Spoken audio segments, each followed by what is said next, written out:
Bom dia, pessoal. Lucas estuda Business aqui no King's. Ele teve experiências anteriores na Bembev e Kraft Heinz aqui em Londres. E recentemente ele foi Equity Analyst Summer da Atmos Capital no Rio de Janeiro. Para conversar com o Lucas, eu vou chamar o Eric Asher. O Eric é cofundador e Managing Partner da Venture Capital Monax. Ele tem experiência em uma série de empresas brasileiras e internacionais. Dentre essas, ele foi diretor do Itaú e Engagement Leader na McKinsey Company. Ele se formou em publicidade pela ESPM e em administração pela GV e tem MBA pela Northeastern University. Chamo também Fersen Lambranho. Fersen é chairman da GP Investimentos, membro do board de diversas companhias brasileiras e internacionais, dentre elas a Centauro, Craftery e a rede de restaurantes Leon. Ele é formado em engenharia civil, com mestrado também pela UFRJ e tem passagem pela Harvard Business School. Por favor.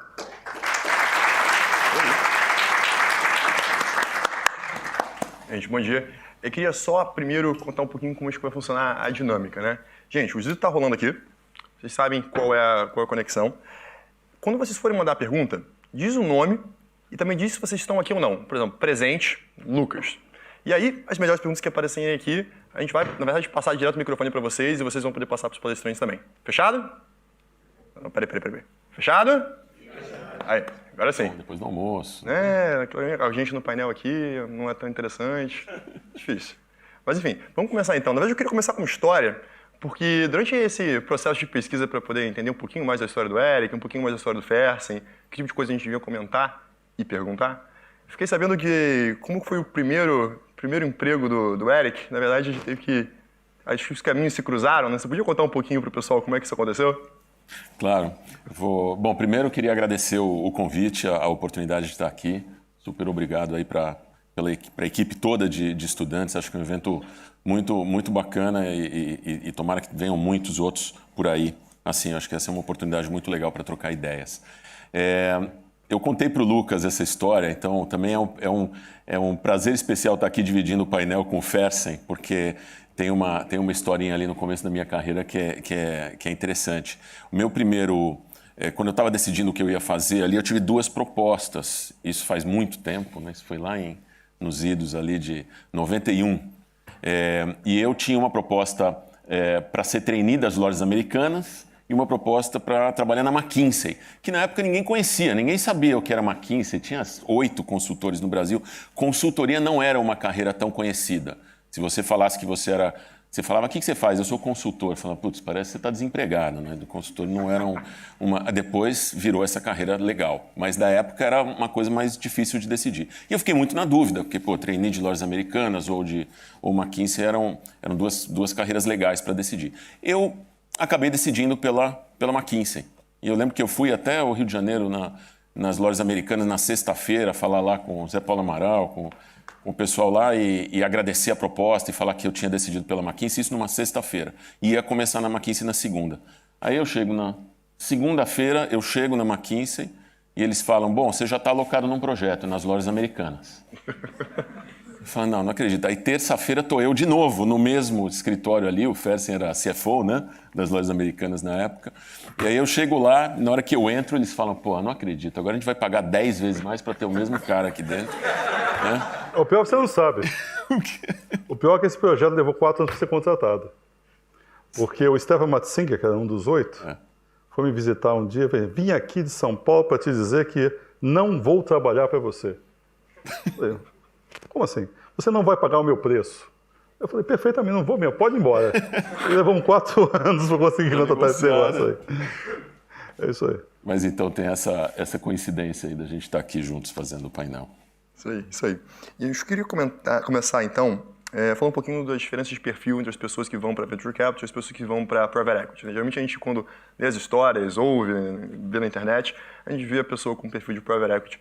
Não necessariamente o Fersen, mas assim, um pouco mais durão, ali, um pouco mais focado em cortar os custos e tudo mais. E o cara de Venture Capital, às vezes, um perfil um pouco mais, digamos assim, um pouco mais diferente. Até que ponto isso é verdade? Até que ponto isso não é verdade? E quais são as diferenças das pessoas que estão trabalhando, ou os alunos, por exemplo, que têm interesse em ir para Private Equity e para Venture Capital? Quer começar? Bom, eu tive a oportunidade de ter trabalhado um pouco com os dois, né? Depois da McKinsey, eu tive uma experiência que foi muito relevante para mim, onde eu trabalhei na General Atlantic, né, lá na GA, que é um fundo de private equity hoje, mas quando eu trabalhei lá em 99, abri um pequeno escritório da GA no Brasil, até era no mesmo prédio da GP, ali era na Regus, ali na Faria Lima. Então, a GA era agnóstica de estágio, então fazia venture capital e fazia private equity também. Então, eu acabei me envolvendo um pouco com os dois mundos. Na minha cabeça, né, assim, naquele momento, ficou muito claro que são dois mundos bem diferentes. Por mais que eles façam parte da mesma categoria de investimentos, tecnicamente, venture capital é um tipo de private equity, né, de participação privada nas empresas, na verdade, você tem assim, mindsets, né, mentalidades completamente diferentes e perfis completamente diferentes. Na DA, eu acabei me apaixonando por early stage, que demora, é arriscado, é um negócio que depende muito de portfólio, mas é onde as decisões são tomadas muito com base nas pessoas, nos empreendedores. Você tem pouca previsibilidade, então não é um negócio de fluxos de caixa descontados ou grandes engenharias financeiras, é muito mais times que querem resolver dores relevantes em mercados muito grandes e você acreditar naquelas tendências, estudar as tendências e obviamente, tecnologia está muito relacionado também a venture capital. Private equity é um negócio vamos dizer, de uma engenharia financeira bem mais sofisticada, de você investir em ativos que já têm história e que já têm previsibilidade. Então, os skills que você precisa, e normalmente são times diferentes que fazem isso, mesmo nas empresas que fazem as duas coisas, eu acho que, resumindo a isso, para não me prolongar muito também. Eu tenho uma visão parecida, mas com algumas nuances. Eu acho o venture capital muito mais parecido com private equity em mercados como Estados Unidos, Europa, e muito diferente em mercados como o Brasil.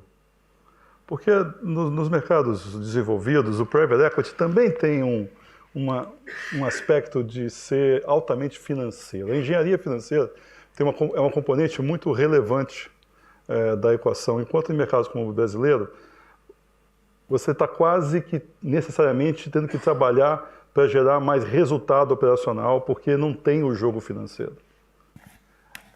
Dito isso, eu acho que é completamente possível alguém fazer as duas coisas. E é uma questão pura e simplesmente do estágio da vida, do momento da vida e de como a pessoa se sente. Eu, sinceramente, a minha experiência de private equity no Brasil e as coisas que a gente está fazendo nos Estados Unidos e na Inglaterra não tem nada a ver com o que os private equities fazem aqui, tem a ver com o que a gente faz no Brasil. Eu acho que tem um componente de conhecimento operacional e de como funciona a companhia muito, muito avançado, muito complexo e, portanto, é muito mais uma coisa que é feita não em grande escala, né? E que eu acredito que passa muito por um amadurecimento pessoal.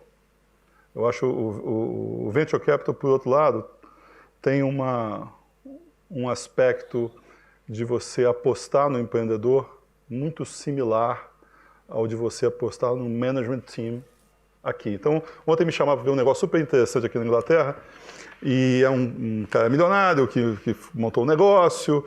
Aí o cara chegou para mim e falou assim, o banqueiro chegou e falou o seguinte, tem esse negócio aqui, ele está buscando um sócio, ele montou um time, o time acabou de chegar, todo mundo tem um monte de stamp, veio de lugares super bacana, ele quer um sócio para tocar isso e não quer se envolver. Isso é impensável no private equity do Brasil. Isso é muito parecido com o venture capital, quer dizer, você montou um time, começou um negócio do zero, ou tem uma ideia, e por aí vai. Eu acho que, no final do dia, ambos os negócios, na essência, não tem nada a ver com finanças. Tem a ver com psicologia. Tem a ver com relacionamento humano. Tem a ver com capacidade de você fazer um empreendedor no venture capital, você conseguir nutrir algumas questões que fazem com que ele vá lá muito para a ação dele. E no caso do private equity que fazemos no Brasil, normalmente está relacionado a mudanças e momentos de pessoa. O caso mais recente que a gente tem é o da Centauro, que era um empreendedor de 60 anos de idade, com 3 filhas, que queria perpetuar o negócio dele. E nós estamos lá há 6, 7 anos, estamos indo bem, estamos desenvolvendo a companhia. mas juntos, ele com os 30 e tantos anos de experiência no negócio e nós refundando a companhia e garantir que a companhia siga para frente. Isso é finanças? Não é finanças. O que você deixa? Comparação também de mercado europeu, americano, brasileiro. Você mencionou o fundo de private equity, ou mesmo o fundo de private capital, estando junto do empreendedor, tendo a parte de psicologia, de relações humanas e fazendo o negócio realmente crescer. Do ponto de vista do empreendedor, você vê que hoje, geralmente quando ele quer trazer um parceiro de private equity e um parceiro de venture capital, as pessoas têm a capacidade de conseguir escolher aqueles fundos que vão ser os melhores parceiros para eles para o longo prazo, ou na realidade prática acaba sendo a pessoa que paga mais, leva e vai tocando. Como é que vocês veem isso? Eu acho que os melhores empreendedores, eles escolhem os parceiros certos e não simplesmente o maior valuation ou quem é o maior investidor ou mais deep pockets. É claro, precisa ter investidores que estejam preparados para ajudar e preparados para continuar apoiando a empresa no futuro. Então não tem certo, errado, melhor ou pior. Tem muito de fit, de compatibilidade. Mesmo a gente, se você olhar para o nosso portfólio, né? Você vai ver características parecidas entre os empreendedores com quem a gente se dá melhor. E a gente foi refinando isso com o tempo. Então não é simplesmente uma decisão mais fria dos dois lados.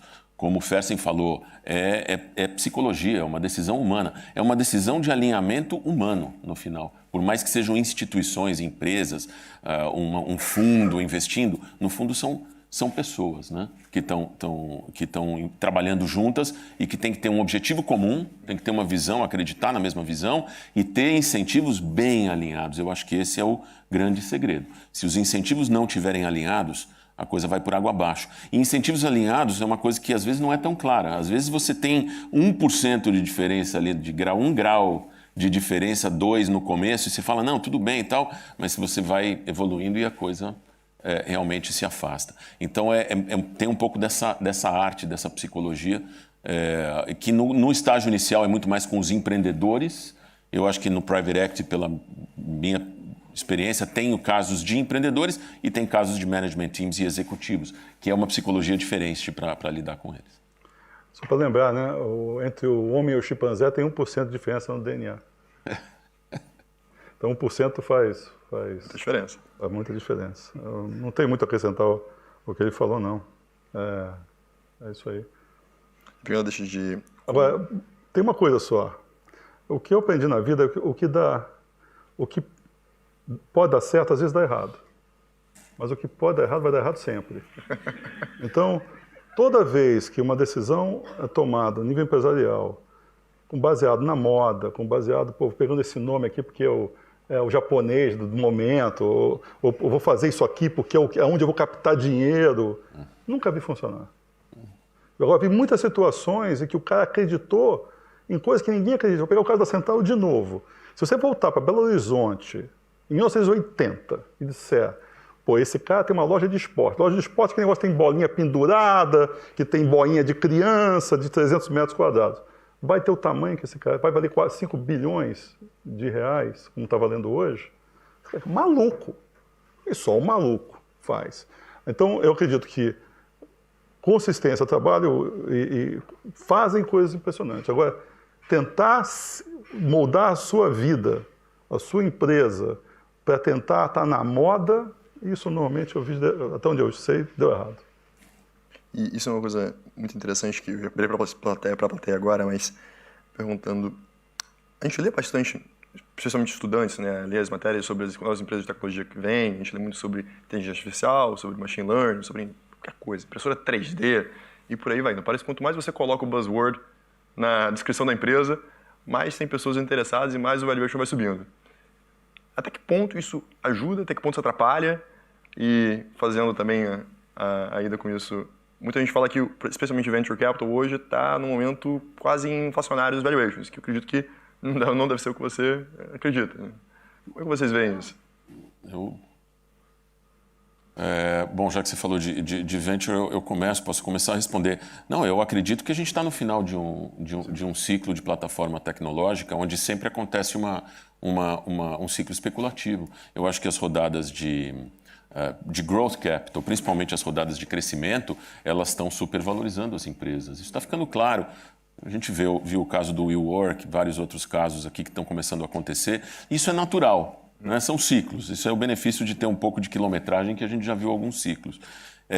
Mas o que eu realmente acredito é que mesmo que tenha essa correção, que pode acontecer amanhã, pode acontecer daqui 1 ano ou 2 anos, mesmo que aconteça essa correção, ela vai ser, acho que, muito mais suave do que 99, na minha opinião, ou 2000, porque naquela época você tinha um mercado real de tech muito pequeno e uma bolha especulativa gigantesca em cima que explodiu, e agora você tem um mercado real de tech, real mesmo, e com muita empresa boa e crescendo. As fronteiras entre empresas de tech e empresas tradicionais também estão desaparecendo. Então, a revolução empreendedora de tecnologia, né, com parceiros de capital de longo prazo, eu acho que ela veio para ficar. Então, essa correção de valuations, ela pode acontecer, eu acho que pode ser saudável até, mas ela não vai impedir a tendência super positiva de tech que vai continuar acontecendo no mundo. Então eu acho que vai ser provavelmente uma correção, quem também sou eu para adivinhar isso, mas é a minha opinião, assim, eu acho que vai ter uma correção, mas ela vai ser provavelmente um pouco mais, desinflar uma bolha do que ela explodir como em 99, mas isso é futurologia. E num movimento de fim de ciclo, possivelmente no mundo sem liquidez, como que vocês tomam a decisão de alocação de capital nesse cenário? Bom, posso responder a outra? Bom, melhor complementar a outra. Porque eu acho que é importante. Minha visão é o seguinte, não vou usar a palavra correta, mas eu acho que está todo mundo sob risco. Eu acho que não tem nenhuma empresa no mundo que esteja com o seu futuro garantido, por maior que ela seja. Por maior que ela seja. E vou além, eu nem acho que o mais importante do momento são as novas empresas que estão surgindo, os startups, os venture capital. Não, eu acho que as grandes oportunidades estão nas companhias que existem aí há 100 anos, há 70 anos, há 80 anos. Tem uma mudança radical na forma do homem viver. Pela primeira vez, é possível se utilizar em negócios o que você aprendeu na escola. Eu fui formado como cientista, e eu tenho certeza que boa parte da minha geração que está aqui foi formado como cientista, com raciocínio científico.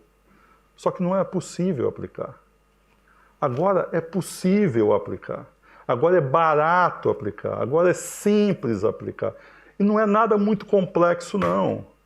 Inteligência artificial, Big Data, o que vocês quiserem chamar, tem um monte de gente trabalhando para botar isso à disposição. O mais importante é o mindset. E é muito mais fácil o garoto de 22 anos ter o mindset correto do que o burro velho como eu. Tá certo? Mas o fato é que quem estiver fazendo qualquer que seja o seu negócio, como fez nos últimos 30 anos, não vai sobreviver.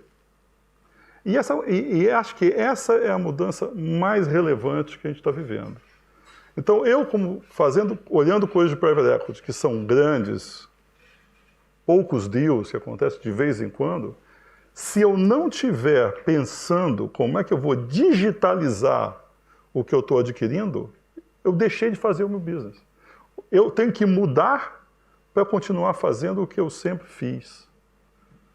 E isso eu acho que é uma oportunidade imensa. Quando eu olho para frente e vejo o que tem de empresa que vai vir a play, quer seja porque o manager não vai conseguir, quer seja porque o dono vai fundir a mufa e não vai conseguir mais ser dono daquele negócio, fato é que nós estamos entrando numa fase de oportunidades quase que infinitas, de reconstrução do planeta inteiro, como aconteceu no século XIX com a Revolução Industrial.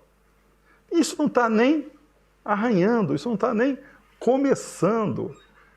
Como é que eu posso decidir investir numa empresa hoje sem ter todas as informações que estão disponíveis na nuvem, outside in, daquela empresa? Antigamente eu chamava o Eric da McKinsey, pagava uns caminhões de dinheiro para ele para saber alguma coisa. Hoje, se tiver 2 garotos capazes de olhar as mídias sociais, de olhar todos os Crunchbase que tem no planeta, eu consigo ter uma análise melhor do que eu tinha antes e aplicável. Eu estou olhando, quando você vai para a internet das coisas, eu estou vendo no momento um negócio desse razoavelmente grande, você vai para a internet das coisas e você começa a ver que a fusão do homem com a máquina, como aconteceu no caso do xadrez, torna o mundo mais produtivo, e não é para saber, e não é para prever, é para o ato.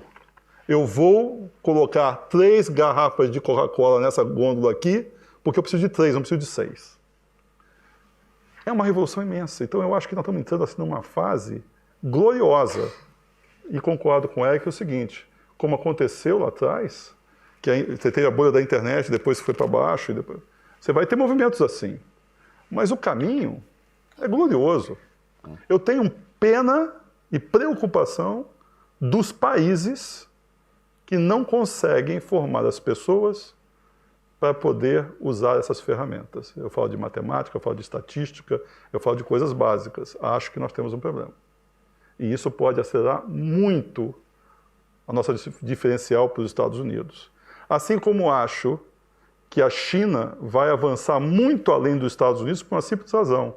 Enquanto os Estados Unidos na Europa, no Brasil, tem um monte de congressistas da minha idade debatendo privacidade de dado, e ao mesmo tempo vocês não estão nem aí para isso, a China está mandando brasa.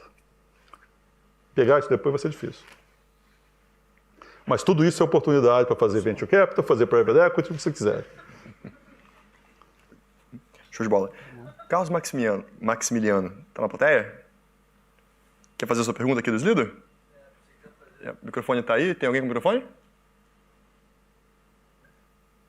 Ok. Aí. Lá no Google, ó. Vamos lá. Fala alto aí, levanta aí. Eu queria saber quais são os critérios na hora de você escolher a empresa ou então até mesmo dos sócios.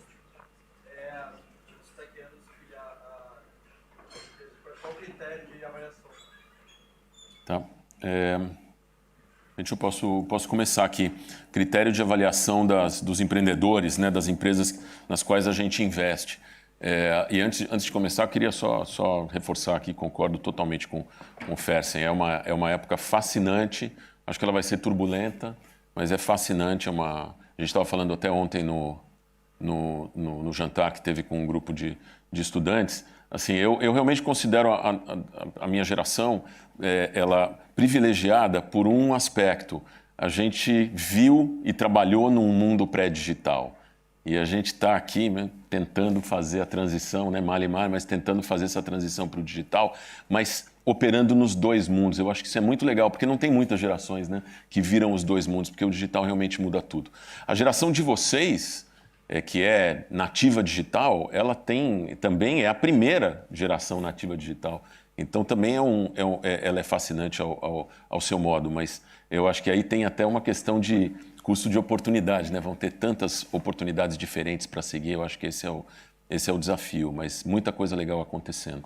Com relação aos empreendedores, a pergunta dos empreendedores, de novo, a gente fala muito mais não que sim, né? A gente vê centenas de empresas no nosso negócio de early stage, né? A gente é uma gestora de fundos de estágio inicial, série A e rodada semente. Então tem muito pouca história, aquelas empresas têm pouca história. Então você tem que, vamos dizer, investir na visão daquele time e na capacidade de execução daquele time. Tem uma exceção que eu tenho que falar, embora a empresa não tenha história, o gold standard do nosso mercado é o empreendedor provado, é aquele que já fez, que já construiu alguma coisa, já completou o ciclo, já foi bem sucedido, já vendeu. Esse cara, ele é muito disputado pelos VCs de estágio inicial, porque a chance dele dar certo é muito maior depois. A gente tem várias empresas no nosso portfólio que são assim. Então isso facilita muito o trabalho, né? Você investir num empreendedor que já fez, tem uma história. Agora, a grande maioria dos empreendedores nos quais a gente investe, eles são investidores de primeira viagem. Tem aqueles que já investiram, mas já têm uma certa experiência, mas a maioria está empreendendo pela primeira vez. A gente olha muito para na verdade, uma característica que a gente define como magnetismo, né? E que é meio capciosa e perigosa. Você não pode confundir com carisma, né? Ou um carisma, simplesmente uma habilidade de comunicação. Magnetismo é você conseguir atrair pessoas e investidores e sócios e funcionários e clientes né, com o poder da visão e com esse nível, vamos dizer, de ambição e de querer ter um grande impacto com a empresa, porque no estágio inicial a gente constrói um portfólio e existe um power law muito poderoso. Nosso retorno depende de pouquíssimas empresas que vão virar empresas muito grandes. Não é um negócio de hit ratio, de acertar em quase todas. Não, a gente vai perder em muitas, mas a gente tem que acertar as empresas muito grandes. Então, de começo, de início, a gente precisa ter esse time de fundadores, ou esse fundador, quando é um só, que tem essa capacidade. Mas também magnetismo não é nada sem capacidade de liderança. Então, a gente também observa muito a capacidade de liderança. A gente olha, obviamente, para setores e tendências, a gente quer atuar, né, ou quer investir em empresas que estão atuando em mercados muito grandes, que permitem que se criem empresas muito grandes e que as dores que estejam sendo resolvidas sejam relevantes. Mas muitas vezes a gente está investindo em empresas em mercados que ainda não existem, então são grandes apostas. Mas é uma combinação. O que eu posso falar é que o time está acima de tudo, porque o time certo sabe identificar também o timing certo dessas tendências e as oportunidades grandes. Então é uma combinação, mas muito baseada em time, e eu falei de uma das grandes características. Dá para falar muito tempo aqui, mas vou resumir dessa forma. Vou pegar agora, mudar um pouquinho de dinâmica, pegar da plateia direto. Alguém tem alguma pergunta que gostaria de fazer? Levanta a mão. E? Daniel, consegue levantar? O microfone está chegando.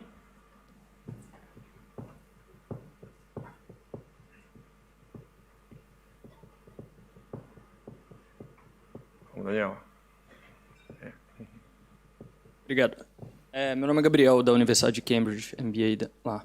Minha pergunta é, talvez mais para o Fernes, na área de Private Equity. O que você vê que é o principal limitante para mid-market e low-market no Brasil, no desenvolvimento do mercado de Private Equity? No Brasil, a gente vê usualmente só deals gigantes, ordem de centenas de milhões de dólares, mas o que falta para o mercado se desenvolver também em pequenas e médias empresas, como são em outros países? No Brasil falta tanta coisa. Mas, basicamente, é o seguinte. A primeira dificuldade, que de uma certa forma os venture capitalists estão de um jeito ou de outro resolvendo, é que se você faz coisas pequenas, que dá o mesmo trabalho de fazer coisas imensas, né, você tem um fundo menor. Um fundo menor te dá menos FII te dá menos gente te dá menos capacidade. E assim, eu vi diversas pessoas que tentaram fazer fundos de 100 milhões de reais para fazer seed lá atrás e morreram no meio do caminho, porque ele vai ter 2 milhões por ano para pagar um time, vai ter que fazer 20 empresas, tem que tomar conta de 20 empresas e aí isso é um problema. O segundo problema é você conseguir escalar. Você entra numa companhia que fatura 50 milhões, 60 milhões, para que ela possa fazer um IPO vai ter que chegar a 2 bilhões. Muito tempo. A gente não pode imaginar que toda companhia disruptiva, como um Nubank, né, como um Quinto Andar, e que através de porque a tecnologia é barata e tudo mais, te permite crescer muito rápido. Isso são exceções. O normal do mercado é você levar 10 anos, 20 anos para fazer uma empresa. Então, você entra num estágio muito inicial da companhia, ou tem 20 anos e fatura 50 milhões, vai levar uma companhia normal que não tem nenhuma tecnologia que a exponencialize, mas só o bom trabalho, quanto tempo vai levar para você poder fazer um IPO? Entendeu? Ou poder fazer uma saída. Porque esse é um outro problema. Se você for construir uma companhia com capital permanente, que você não precisa sair, é mais fácil. Agora, se você está num fundo e precisa devolver dinheiro em 10 anos ou em 6 anos, a saída ela é difícil. Então, nós estamos falando do seguinte, por que o sistema de saúde inglês é um espetáculo. É um espetáculo para 97% das pessoas que moram em Londres. É sensacional. É infinitamente melhor que o brasileiro. Para mim, não é. Porque eu sou dos 3% que pode pagar o Einstein. Então, essa é a diferença.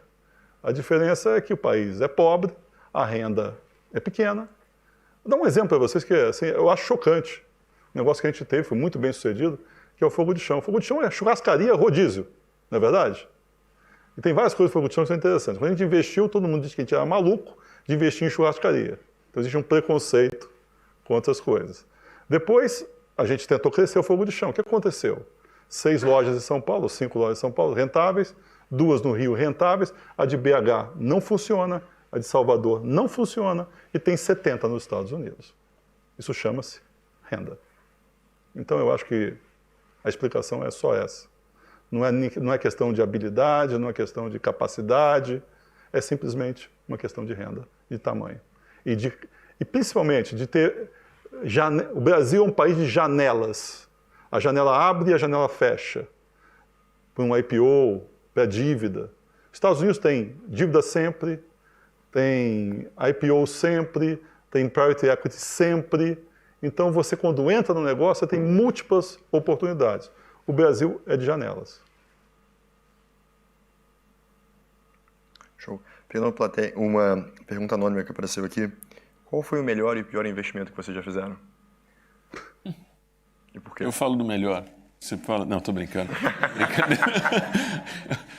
Eu posso começar. O melhor investimento que a gente fez já realizado foi na 99. Eu também fiz esse. Você entrou? Ah, é mesmo? Tu tá junto, tá vendo? Não é você tá junto com o meu também. É isso. Então, o melhor foi 99, que a gente investiu juntos, ali na rodada semente, bem no começo, né? Um valuation ali de 3 milhões de dólares. E a empresa foi vendida para a Didi, como vocês acho que acompanharam em final de 2017, começo de 2018. A Didi comprou a empresa por $1 bilhão. Então, eu acho que 99 é bem emblemática para o mercado brasileiro de venture capital, porque é um deal muito bom. Assim, em Silicon Valley ele seria muito bom. Então, mostrou que é possível. Eu acho que com 99 a gente mostrou que é possível fazer venture capital de estágio inicial. Agora, a gente ainda precisa provar o modelo. O modelo ainda não se provou, porque você precisa ter várias 99s. Eu acho que a gente está nesse caminho. Tem muitas empresas legais no mercado, já bilionárias, multibilionárias, mas que ainda estão marcadas no papel. Até estão tendo secundários aqui ou ali, mas a gente precisa de um ciclo completo. As empresas que fizeram IPO, só para falar um comentário rápido, as empresas brasileiras que fizeram IPO de tecnologia, que são incríveis, elas não são empresas que foram construídas com venture capital desde o começo ou com financiamento por estágios do venture capital. Então, elas são muito inspiradoras, né?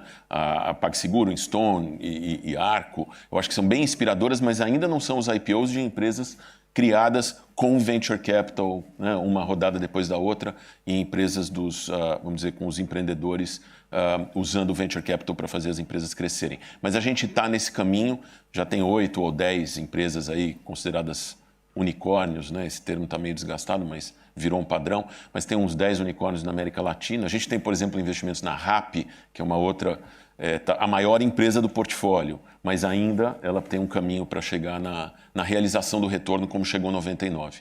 Com relação a pior investimento, eu tenho uns 20 que estão empatados, que eu posso falar. A gente já investiu em 96 empresas, então tem muitos casos, né, que deram errado. Fica chato falar de um nome específico, até em respeito aos empreendedores, né, mas posso te falar que a gente teve uma empresa que foi o nosso pior investimento, espero que seja para sempre o nosso pior investimento, mas que é uma empresa que a gente cometeu vários erros, e talvez o maior deles foi que a gente entrou num loop do agora vai. Essa é a pior coisa que existe. Agora vai, não, agora vai. Agora a gente só falta fazer mais uma rodada. E o empreendedor era um cara que conseguia fazer fundraising, trazia novos investidores e a gente ia acompanhando. E foi um sacrifício, um sofrimento durante uns 6, 7 anos até que a empresa não deu certo. Então, não foi só pelo capital perdido naquele investimento, mas principalmente pela energia e pelo tempo, porque a gente dedicou muita energia e tempo a esse investimento. Mas tem algumas. O nosso negócio é um negócio de construir portfólio e dedicar rapidamente tempo, energia e capital às value drivers, as melhores, e sair fora e fazer write-off das que não vão dar certo muito rápido, né? Fail fast, é uma curva J. Então, a gente também foi aprendendo isso com o tempo. No nosso caso é diferente, né? A gente fez 67 investimentos quase todos eles controle ou com controle, que é muito mais complexo. E eu não sei, é difícil, eu não sei te dizer qual é o melhor investimento, porque depende de como você mede. O que deu mais dinheiro em cash on cash foi a Semarla, que é atualmente Equatorial. O que foi rápido e não deu trabalho foi a BR Malls. O que deu mais dinheiro ao longo do tempo foi a Gafisa, em 12 anos. Então, diversas métricas, né? E a gente se sente bastante assim, recompensado pelas coisas que a gente fez, especialmente por ter mudado algumas indústrias. E no fundo, o maior sucesso é esse. Um dia eu cheguei numa praça, e naquela praça tinha imóveis da Gafisa, tinha a loja do Walmart, que a gente participou na formação do Brasil, tinha o supermercado que a gente já foi dono, o que vendia dentro do supermercado, e você sente que você realizou, que você criou coisas. E as coisas que eu não vou falar de empresa, eu vou falar do que deu errado na nossa vida. Deu errado a gente comprar um negócio que não estava indo bem, em vez de ter vendido logo, ter ido embora. Escalou, mesmo sem botar dinheiro, mas com a nossa capacidade de atrair outros, fazer um monstro que, bum, explodiu. Momento da nossa vida que a gente fez mais investimento que devia num ano. A maior lição que eu aprendi na vida é vintage. E isso é o que os americanos conhecem perfeitamente, como eles fazem 100 deals por ano. O cara entende o que eu estou falando. A gente que faz 2 por ano, não tem esse conceito. Mas quando a gente teve uma oportunidade em 2007, 2008, que parecia, agora o Brasil vai acontecer, e a gente resolveu virar americano, e a gente fez uma apostas de mais no mesmo período de tempo. Se eu tivesse, em vez de ter feito 4 companhias, ter feito 3 e guardado dinheiro para o ano seguinte, eu teria tido um resultado muito melhor. Então, vintage é uma coisa que a gente toma muito cuidado. Não ter companhia que depende de governo, vender para governo, comprar de governo. Pode até ser regulada, mas não ter B2B, depende do B2B, ter um pouco de cuidado, porque você tem um único comprador que define a sua vida ou morte. Então tem uma série de coisas assim que a gente foi aprendendo, mas nada é mais mortal do que o time errado. Se eu disser, os nossos fracassos foram todos com base no time, nossos sucessos foram todos com base no time. E a outra coisa que é cicuta na veia é sociedade ruim, sócio ruim. Não existe retorno que justifique você ter o drama de ter um sócio que não tem os mesmos valores, a mesma visão de futuro que você. É melhor não fazer. Então, a gente lá na GP, a gente não tem o menor apego a um grande projeto se não tiver algumas coisas claras, como o tipo de sociedade, quem vai tocar e que o tipo de alavancas que aquele negócio tem, a gente consegue mexer. Levamos 30 anos e aprendemos muito e somos muito rigorosos hoje nisso. Plateia, vamos lá? Ronaldo? Muita gente acha que vê Private Equity Venture Capital como uma classe de ativos muito exclusiva, seja porque o ciclo é muito longo, não tem muita liquidez, ou porque os fundos são oversubscribed e já tem um público cativo de investidores muito restrito. Então, como é que vocês veem do outro lado, não as investidas, mas os investidores de vocês? Eles agregam valor ao negócio? Eles fazem parte como você está pensando na construção do seu fundo? Ou vocês... Falando de LP? LPs, né? A minha experiência é o seguinte, se você fizer um fundo dedicado a um negócio, você pode ter LPs que vão te ajudar. Num fundo genérico, normalmente, a dinâmica não permite. Mas não acontece. Acaba não acontecendo. A gente sempre teve assim, uma visão com relação aos LPs. No nosso mundo de Venture Capital de estágio inicial, é super importante você ter LPs que entendam o negócio. Isso é fundamental. Eu vi vários fundos de Venture Capital que captaram dinheiro de LPs que não entendiam de Venture Capital e é um negócio, como você falou, de muito longo prazo, ciclo muito longo, não tem liquidez, as más notícias vêm antes, então é muito fácil o LP errado freak out, né? Ou não investir no próximo fundo, porque tem uma coisa muito importante em estágio inicial. A gente capta um fundo normalmente a cada 2, 3 anos, né? Uma média de 2 anos e meio. Então, os negócios que dão certo só começam a retornar depois do 5º ano. E entre o ano 0, 2,5 e 5, você capta 3 fundos. Então você tem que captar 3 fundos antes do primeiro dar resultado. Então, os LPs que entendem desse ciclo, eles já se preparam para investir em 3 fundos. Se você pegar o LP errado, ele vai investir no primeiro e no segundo ele vai falar, não, mas eu vou esperar receber de volta e aí não dá certo. Então a gente começou com, vamos dizer, com famílias brasileiras que era um fundo muito pequeno. A gente começou em 2005, entre 2005 e 2010 não aconteceu muita coisa em Venture Capital, em Tech. Então foi até um tempo bom que a gente teve para aprender e treinar e estudar muito o modelo. A partir de 2010, o mercado começou a acontecer e a gente teve acesso a LPs internacionais de primeira linha. E aí a gente teve um pouco de sorte, né, naquele voo de galinha do Brasil entre 2010 e 2012, muitos LPs muito bons quiseram investir em Venture Capital no Brasil. E a gente estava sozinho, né? Em terra de cego, quem tem um olho é rei. A gente era o único fundo que falava a língua, que era Silicon Valley style. E eles queriam ter acesso ao Brasil, naquele momento achavam uma boa diversificação. Então a gente conheceu e começou a construir relacionamento com LPs, sabe, endowments, fundações, fundos de fundos, famílias, que investem há décadas em Venture Capital. E ali foi um momento determinante para a gente, porque a gente continua com esses LPs super parceiros até hoje. 70% do nosso capital é de investidores internacionais. E aí, a partir do ano passado, do nosso Fundo 8, que aí as famílias brasileiras e os investidores brasileiros falaram, não, agora eu também quero participar de Venture Capital de estágio inicial, que sempre teve muito ceticismo. Então, naturalmente, a gente também pôde selecionar aqueles que a gente entendeu que também estavam preparados para investir, porque não é uma classe de ativos, é uma classe de ativos nova e que tem essas complexidades que você falou. Vamos lá? Mais alguém? Por favor.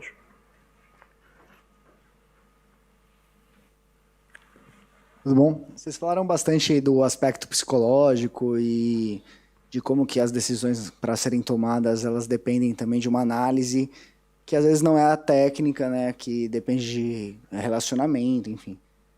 Na hora de vocês também olharem os profissionais que vão trabalhar com vocês, né? De selecionar a equipe, pessoas que estão entrando nas empresas.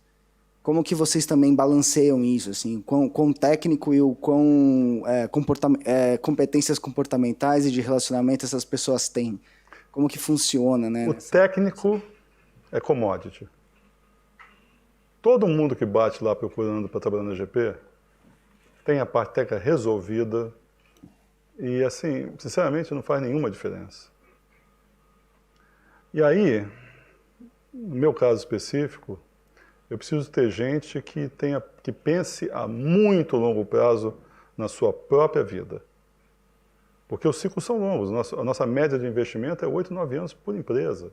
É muito longo. Então eu não posso ter alguém que está querendo ter um resultado em 1 ano, em 2 anos, em 3 anos. Então aí começa a fotografar a alma. Se ser muito sincero, eu estou muito mais interessado no teu pai e na tua mãe e na tua infância do que na tua faculdade. Eu preciso entender quem você é, como você é. Eu sou de uma geração que era muito fácil ganhar dinheiro no Brasil. Quer dizer, muito fácil no seguinte sentido, quer dizer, uma pessoa com a formação que eu tinha podia perfeitamente ir para um banco, operar um único mercado, que é o mercado de dívida, e estar lá na elite do Brasil fazendo aquilo, e eu decidi não fazer isto. O Antônio, meu sócio, também decidiu isso. Não é a decisão que uma pessoa como eu devia ter tomado. Então, eu por alguma razão, na minha formação, eu tomei esse caminho, tá certo? Então, eu tenho que... É óbvio que o mundo mudou, as coisas são diferentes, mas eu tenho que buscar gente que tem este foco.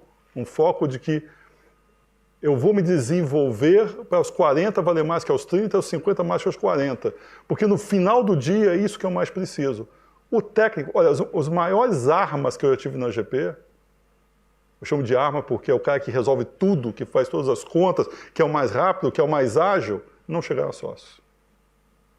Porque se você pensar que com 25 anos de idade você vai estar, de uma certa maneira, num time de 2 pessoas, chefe de um CEO de uma companhia, não é uma tarefa simples. Então, se não tiver um emocional, um comportamental muito bem desenvolvido, Aguenta 1 ano, 2 anos, mas... E é interessante porque a história que a gente tem lá é que as pessoas que não chegam a sócio, 90% das vezes, migram para empresa portfólio e são um sucesso. O que demonstra que realmente é um funil, bem funil.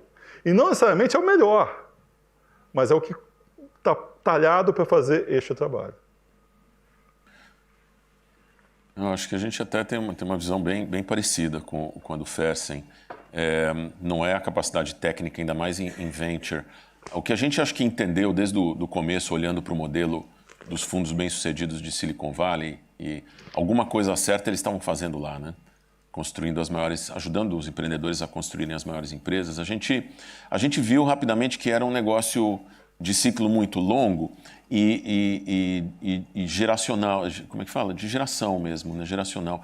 A gente tinha que criar a próxima geração muito rápido, não é um negócio de você centralizar decisões em dois sócios, contratar associates para carregarem o piano e ficar fazendo tudo, você não escala. É um portfólio muito grande e você não escala no momento de escalar o portfólio e não escala no tempo. Você tem que preparar a próxima geração muito rápido. Então a gente, até pela escola, eu acho que tanto eu quanto o Fábio, né, que é o meu sócio cofundador, a gente tinha exatamente a mesma filosofia de não contratar ninguém sênior, né? Contratar alguém como sócio. A gente queria contratar a molecada e deixar as pessoas crescerem. E a gente deu um pouco de sorte com esse olhar ali que o Fersen estava descrevendo. A gente também deu muito mais importância para esse emocional, maturidade, a capacidade de aprender rápido, é claro, vontade de aprender sempre, resiliência. Então a gente tentou, deu sorte. É óbvio que você não consegue medir tudo isso tão bem, mas a gente acertou muito com o Carlo Dapuzzo, nosso primeiro associate, que é sócio e que lidera uma boa parte das melhores empresas do portfólio. O Marcelo Lima, outro sócio que lidera Fintech, PropTech, entrou em 2010. A característica desses dois associates é que eles entraram antes do mercado decolar também. Eles tinham um interesse muito autêntico, muito genuíno por venture capital, por empreendedorismo.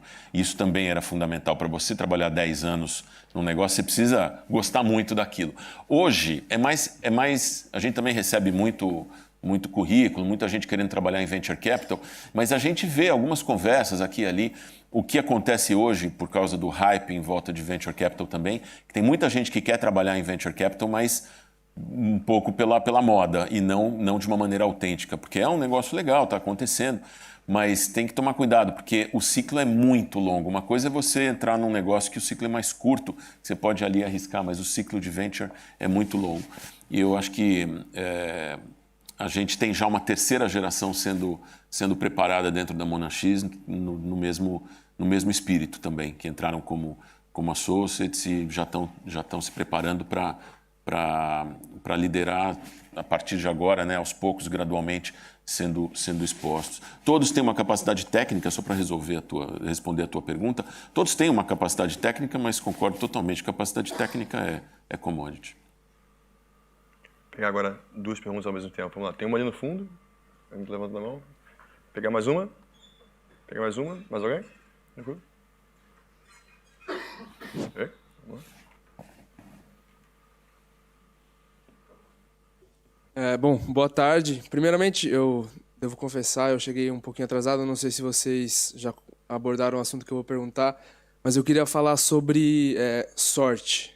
Eu, particularmente, confesso, sou um pouco cético, não sei se eu acredito em sorte, né? Meio complicado atribuir sucesso ou fracasso à sorte ou azar, mas eu percebi que entre os investidores e empreendedores, esse conceito é bastante comum. O Eric mesmo mencionou essa palavra sorte 2 vezes aí no último comentário. O Guilherme Axé também chegou a falar de sorte. Eu queria saber a opinião de vocês sobre isso. Eu acho que sorte é você estar no lugar certo, na hora certa, no momento certo. Isso só acontece para quem corre atrás. Sorte é isso. Sorte é você estar posicionado, trabalhando, lutando, buscando alguma coisa, e aí acontece. Sorte não dá quem está deitado no sofá vendo a sessão da tarde. Então, sorte para mim é simplesmente uma palavra que descreve o que Deus faz por você, se você faz as coisas certas. Não sei o que o Eric pensa. Não, concordo totalmente. Tem aquela frase famosa, né? Eu nem sei qual é o golfista, eu não jogo golfe, então não sei, mas quem joga golfe conhece a frase do golfista que falaram, olha que sorte que você deu naquela tacada. Ele falou, é engraçado, quanto mais eu treino, mais sorte eu tenho, né? É uma frase famosa. Então, assim, tem que ter muito esforço. Sorte, eu acho que até pensando, eu acho que tem a ver com deve ter a origem da palavra sorte, sortimento, variedade. Eu acho que você tem uma palavra em inglês que é muito boa para isso, que é serendipity, né? Que é você permitir que, se você não criar as oportunidades para ter sorte, você não vai ter sorte. Então, assim, para dar um exemplo, assim, eu durante muito tempo, e até faço isso ainda hoje, a gente recebe, né, todos nós lá na Monax, muitos convites para eventos, né, e no mundo inteiro, de tech, coisas assim mais diferentes. Dá para ter uma postura de falar, não, eu só vou na certa, eu só vou naquele evento que eu sei, eu pergunto, esse evento é bom, eu só vou nesse. Ou você pode pegar e arriscar. Eu faço isso direto, eu pego, falo, eu não sei o que vai dar, mas vou participar disso. Vou ver. E é incrível como isso acaba muitas vezes. Conheci vários LPs, estava falando dos LPs, vários LPs ali, por coincidência, num evento que as pessoas normalmente não iriam, porque falam, não, aqui que você vai parece uma perda de tempo. Então, você tem que arriscar um pouco. Já fui também em reuniões ou eventos que também foram horríveis, não deram em nada. Mas eu acho que você tem que permitir arriscar e criar essa variedade de experiências para você pescar essa sorte e não ficar esperando que ela caia no seu. Deixa eu dar um exemplo de sorte. Você mora em Londres? Você fica aqui? A minha filha, quando eu mudei para Londres em 2014, minha filha falou assim, olha essa companhia chamada Leon, que é um fast food que tem aqui, super badalado e tal. E aí eu vi, achei legal e resolvi que eu ia tentar investir nesse negócio. E eu estou tentando tornar uma longa conversa curta. E durante 3 anos eu fiquei tentando falar com um empreendedor, até o governo inglês me indicou. E quando eu já tinha desistido, eu numa reunião com um banqueiro de um banco pequeno, comentei, em dezembro, o cara me volta, em janeiro, acho que tem chance, vou marcar uma conversa. E aí pela primeira vez o cara não desmarcou comigo. A conversa era na terça. No domingo, tinha no jornal que eu recebo no meu apartamento, uma página sobre o cara, dessas de perfil das pessoas, que no final fala, gosta do quê? Livro que leu? País que você gosta mais de visitar? Brasil. Então, quando eu sentei na frente do cara, na terça-feira, no restaurante dele, eu tinha um assunto com ele. Ele tinha acabado de voltar do Brasil e estava apaixonado. Em 2 meses a gente fez o negócio. Eu fiquei 3 anos correndo atrás. Dei sorte. É assim. Então eu queria pegar 2 deixas disso aqui. Primeiro, quando é que a gente vai conseguir colocar o Leon como caterer do evento? E o segundo, você veio para isso aqui porque arriscou ou sabia que era bom? Boa pergunta. Não sabia que era bom. Não dúvida. Isso aqui era um no-brainer. Uma chance do cara vir para Londres, pô. Eu vim aqui para te ver.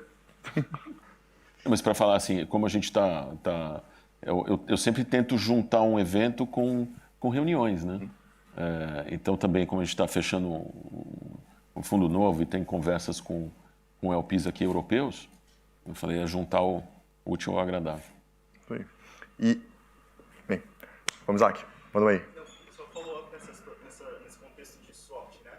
Qual que é a visão de vocês e qual que é o estado do ecossistema que favorece o empreendedorismo no Brasil? Então, um Cubo, uma Inova Bra, um ambiente mais empreendedor para a formação de startups, está no ascendente, está no momento legal do Brasil. Qual que é a importância disso para o negócio, para a prospecção de investimento de vocês? Bom, falo mais porque acho que está mais perto do mundo de venture capital, de estágio inicial. Eu acho que a gente está vivendo um período muito especial, mesmo com todas as... Eu compartilho aí o que o Fersen falou dos problemas do Brasil. Tem muitos problemas. Por um lado também, para um empreendedor, um problema é uma oportunidade. Então, a gente está no paraíso das oportunidades no Brasil, né? Só olha para todo lado, tem uma oportunidade, porque tem um grande problema, uma grande ineficiência. Tem 1000 barreiras, 1000 obstáculos, mas venture capital de estágio inicial, acho que uma característica nossa da gente ser otimista, né? Tem que ter os pés no chão, mas você tem que ser otimista Senão você não investe em nada, porque também qualquer empresa de estágio inicial, você já sai com 100 razões para não investir, né? Você tem que procurar as razões para investir, ter essa postura positiva, a mesma postura do empreendedor, que também vai contra todas as possibilidades, né? Índice de mortalidade alto e tal. Mas eu acho que o Brasil, ele tem uma energia empreendedora muito forte, muito especial.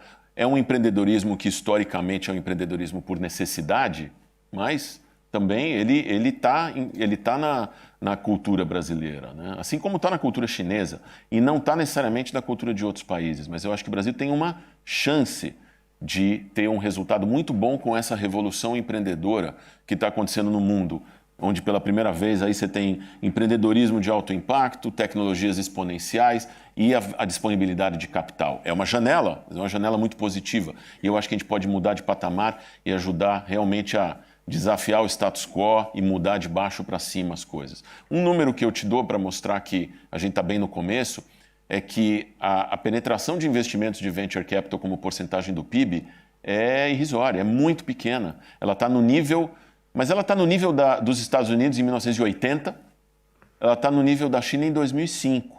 Em 2005, o mercado chinês de venture capital era $1 bilhão por ano. O Brasil já são 2 agora. Então não é tanto tempo atrás.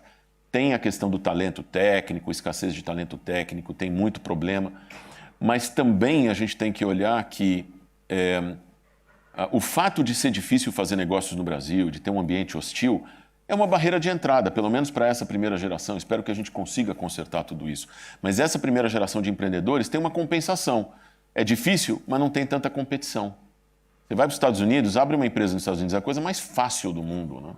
Aí você abre e no dia seguinte tem 20 empresas melhores que você, com mais capital. É uma competição que o risco é muito mais de competição. O que você prefere, risco de competição ou risco de execução? Brasil e América Latina é risco de execução mais do que competição.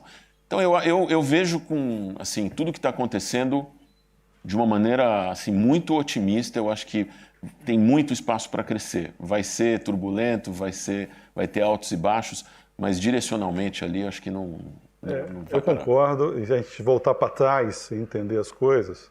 Por que a gente apoiou tanto a Endeavor no Brasil no início da década de 90, no final da década de 90? Porque teve uma fase, a gente foi um grande player de internet, naquela primeira fase da internet, e não tinha empreendedor. O que a gente fazia, você tem uma ideia, tem que fazer um portal para vender camiseta. Quem é o cara? O cara da empresa tal. O cara que fez Americanas.com, que fez muito bem, o Pedro Donda, eu lembrei dele porque ele é um cara de tecnologia que um dia eu vi batendo bumbo numa banda, dentro de uma feira da loja americana. Falei, esse cara, tecnologia, batendo bumbo, é o cara. E foi o cara. É assim. E essa foi a razão da Endeavor ter recebido tanto apoio no Brasil, porque faltava empreendedor. Então, isso é um plano que já não tem mais. Agora as pessoas querem empreender. Tivemos... Com a evolução da tecnologia, ele falou aqui de 2005 a 2010 não aconteceu quase nada. O que mudou é a tecnologia, ficou mais barata, mais simples, mas também tem os bancos que ganhavam muito dinheiro no Brasil que abriram uma janela de oportunidade louca. Quando você fala de Cuba, você está falando de Itaú, de Brás, está falando de Bradesco, quer dizer, os caras precisando reinventar a si próprio, sendo os inovadores. Como eu me vivo num mundo que não é exatamente o de venture capital, mas é abalado por ele, a coisa que mais me dá esperanças hoje no Brasil não é essa reforma da Previdência. Porque eu nem sei se esse negócio aí vai dar certo, eu não sei se esse negócio vai andar direito, eu não vou dar um jeito de mudar, como as coisas acontecem lá. A coisa que eu realmente acredito que pode ser a grande mudança da nossa vida é o tal da liberdade econômica. Concordo. Que está passando pelo Congresso e que Deus queira que os juízes topem, que eles, as suas comarcas e tudo mais, eles atuem. Porque o maior entrave que tem no Brasil, como ele falou, é a questão da execução. É quase que toda uma coisa montada para tornar a tua vida muito difícil. Enquanto nos Estados Unidos você tem um ciclo virtuoso, se você tem uma boa ideia, todo mundo te empurra, no Brasil todo mundo te puxa para baixo. E é quase que uma atitude coletiva, mas infelizmente arraigada também em todos os aspectos institucionais do país. Eu tenho muita esperança nessa mudança. Eu acho que essa mudança é a mais importante de todas e poucas pessoas falam disso. Você tem razão. E até para ilustrar isso, foi legal você ter trazido esse tema. Eu acho que a gente pode dar alguns exemplos, quer dizer, ou acontecem no nosso portfólio. A gente tem ali no meio do nosso portfólio 5, 6, 7 empresas que estão desafiando, estão criando empresas em espaços onde a regulação é gray area, onde a regulação não existe, né? Desde, obviamente, ride sharing e outras coisas, ou patinetes, ou um laboratório de diagnósticos portátil, ou a Buser lá de ônibus intermunicipal. Tem várias. Uma boa notícia para deixar a gente mais otimista é que eu acho que em outras épocas essas empresas começam a ganhar um tamanho e ali as influências dos oligopólios, dos cartéis, dos players dominantes em cima da regulação era muito forte e basicamente impedia essa competição. E a gente está tendo um exemplo atrás do outro onde os reguladores, apesar da gente estar ainda muito longe do ideal, eles estão regulando a favor da competição. As fintechs são outro exemplo. Então isso é ótima notícia. Eu acho que isso dá essa esperança mesmo de que a gente pode ter essa mobilidade e novas empresas que podem crescer com a regulação não criando obstáculos. Mais uma última plateia. Vamos lá. Aqui. Como é que as empresas entram no radar de vocês e como é que elas são selecionadas? Existe um processo estruturado para isso ou é mais um contato ali que vai... eu sou Israel também, de Cambridge. Legal, legal. De repente, bom, vou falar na visão de Venture Capital. Eu gosto de acreditar que a gente tem um processo estruturado, né? Mas é tanta empresa que a gente conhece, é um funil ali que também, num primeiro contato, você tem que tomar decisões muito rápidas do que você traz e mostra para os outros sócios, né? A gente tem 5 sócios, cada sócio trabalha com um associate e cada dupla filtra essas oportunidades, a gente se divide por setores, estuda esses setores e tendências e aí vai filtrando e quando acha alguma coisa legal, traz para os outros sócios e a gente traz para o comitê de investimentos, faz a nossa análise. Antigamente a gente tinha mais tempo para tomar decisão, o mercado não era tão competitivo, isso era muito bom porque dava tempo de conhecer o empreendedor melhor. Hoje, por causa da pressão competitiva, o processo está muito rápido, né? E aí mas ao mesmo tempo a gente também aprendeu mais um reconhecimento de padrões com o tempo, a reconhecer os empreendedores com quem a gente quer trabalhar. Uma coisa só para falar nesse ponto, o negócio de Venture Capital talvez seja uma das únicas classes de ativos onde performance passada ajuda a prever performance futura.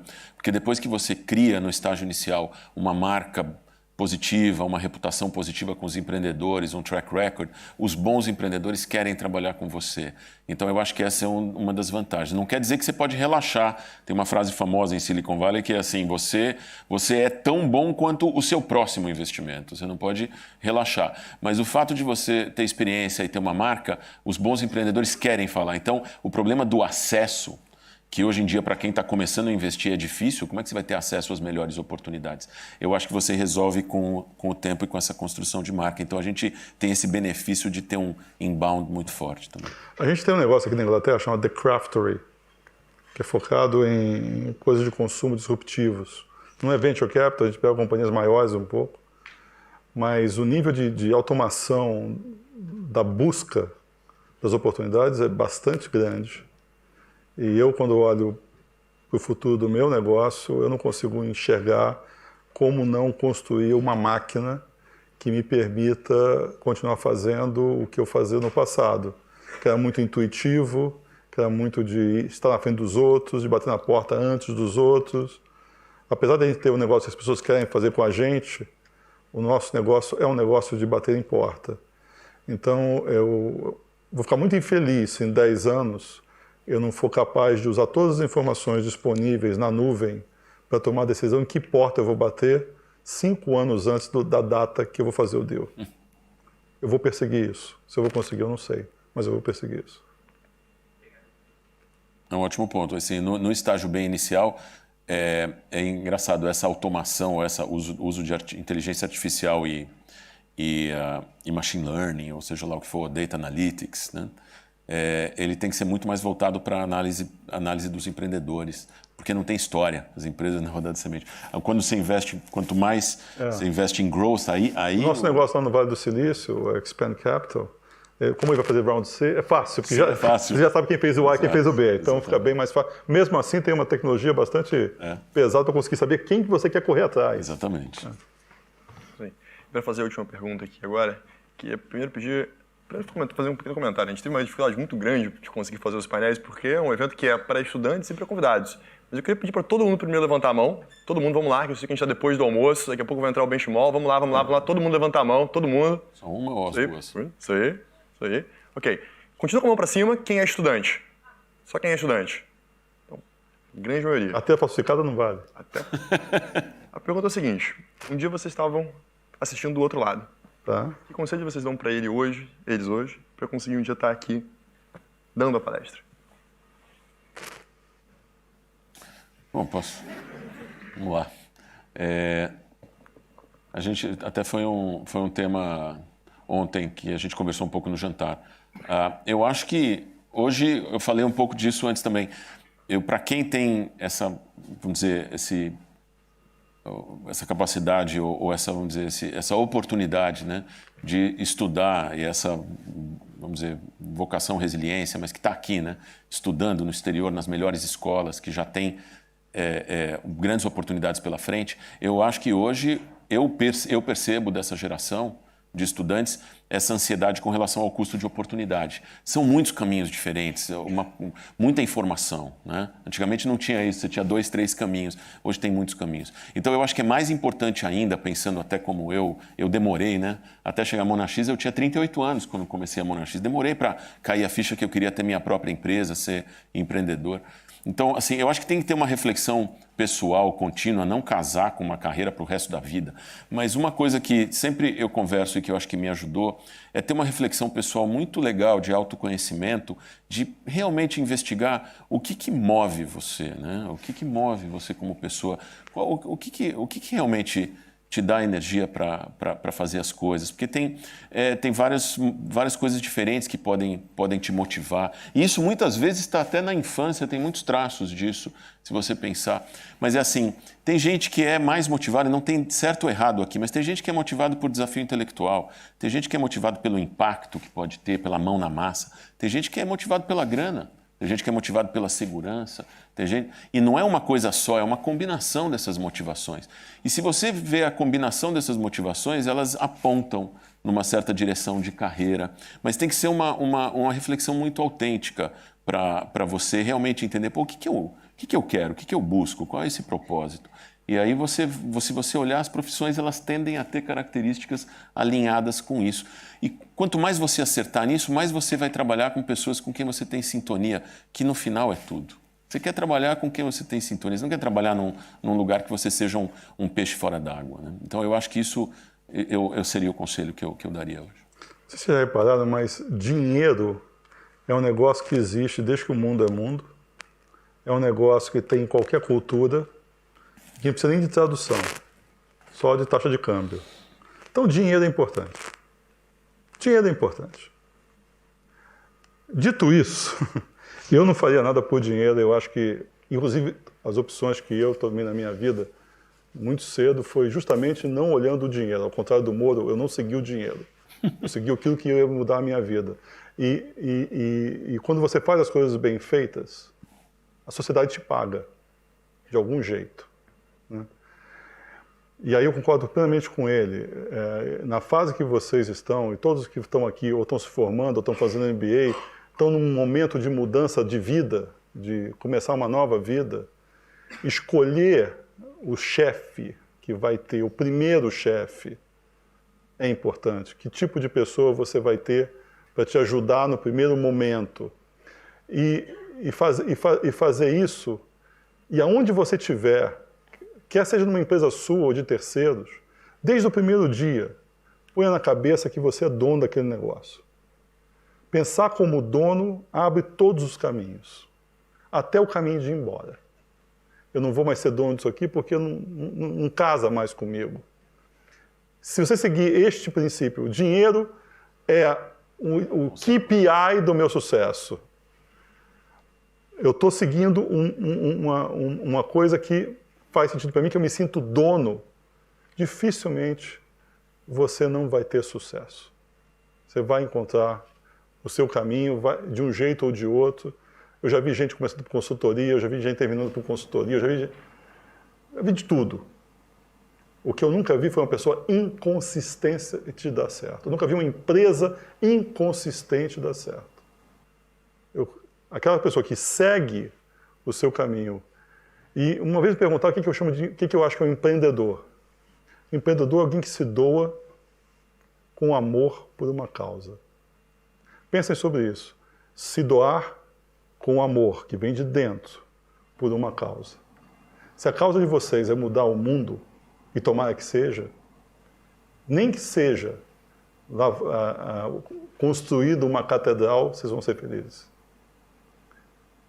É basicamente isso. E esqueçam a moda. Está cheio de cara que foi contra a moda e fez um sucesso retumbante. Não tem, em qualquer setor que vocês olharem, por pior que seja o setor, tem uma companhia que é bem sucedida. O que ela tem de especial? Aqui nós vimos exemplos hoje de pessoas que nasceram em rincões do Brasil que estão aqui. O cara que inventou esse negócio aqui nasceu aonde mesmo? Cadê ele? Foi embora o Matheus? Não, foi uma Paraíba, algum lugar da Paraíba que ele nasceu. Em Boqueirão. O cara que nasceu em Boqueirão deve ter 24, 25 anos de idade, montou essa associação aqui que é global. É só isso, só seguir o exemplo dele. Obrigado.